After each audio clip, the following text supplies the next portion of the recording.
the Son, and the Holy Spirit. Amen.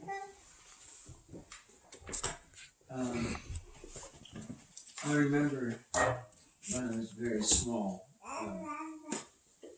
in the days when I went to school, you had to be a certain age to enter first grade.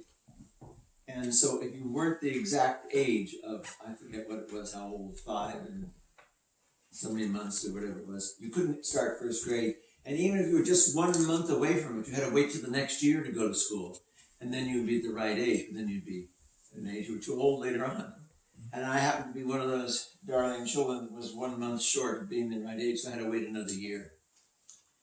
And I used to go to school and wait when my mother would go to pick them up, and wait until my brother would come out and others. And I remember there was an old nun, her name was Sister Benigna, and she was a very pious old lady, and she was in her 80s when she was still there, retired. They didn't retire, they just kept doing other things.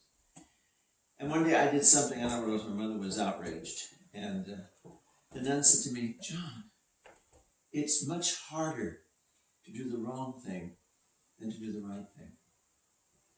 And she says, you do what you want to do, and it isn't always a good thing. And then you're constantly being reminded of it. You're constantly having to correct it. You're constantly having to live with the things you chose to do instead of the things that would have been best for you because you wanted it and you thought you were right and you thought you could fix it later. We all have that list. I'm going to fix that one later. And we've got a list that's massive of all the things we have not addressed in our life. So today the Lord speaks to us. And he tells us the first thing. If you are going to be my disciple, and a disciple is one who follows, not one who coordinates, and not one who agrees, and not one who works in conjunction with, but one who follows and obeys. He said, if you're going to be my disciple, first, deny yourself. That's not a very pleasant thing to hear, deny yourself. And what does the Lord mean by that? The Fathers tell us, and I explain this, denying yourself as you made yourself is recognizing you not doing what God made you to be. You're adjusting it to fit what you want. God will understand, I can do that later. This is no big deal. What difference does it make when I eat and don't eat? What difference does it make when we start justifying what we want to do and not following the path that will make us whole? God made us. Some of you remember one of our parishioners. His last name is Berkowitz.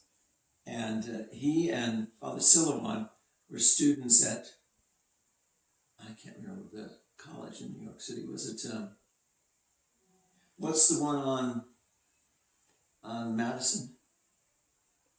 Hunter. They were at Hunter getting a master's in art. And Father Silouan says to me, can you come see my exhibit that I have up for my master's degree? So I went to see it. And he had a painting of a maraschino cherry, chocolate covered with it all dripping out. And that was his submission. And the craftsmanship was beautiful, but I didn't get more than the craftsmanship when I saw it. And we went into this room, and it was maybe as big as this, as high as this, and it had all these things coming off the wall, paper things. And when you got back far enough, it was a helicopter. And I said, what's this? He said, oh, that's my friend, Luke. That's the one he submitted. And I said, well, he's probably more interesting than the exhibit. I saw that thing. And later on, he told me why he made it. And then I said, oh, okay. And then he told me he was having another exhibit, and I'd like to come. So I said, I'll come. So I went, and they were hanging his exhibit. It was a great big rectangular collage of some kind, painting and things stuck on and all this stuff. And so we go in, and the guys have it the reverse direction and upside down. No, he says, no, you're putting it up the wrong way. And they go, this is the way it goes. And he says, no, that is not the way it goes. He said, you've got it the wrong direction and upside down. Turn it this way. And they did, and they said, well, we think it looks better the other way. He said, I don't care what you think, that's mine, and that's the way it's supposed to be. And I remember that for years because of this reason. God says, this is the way it's supposed to go.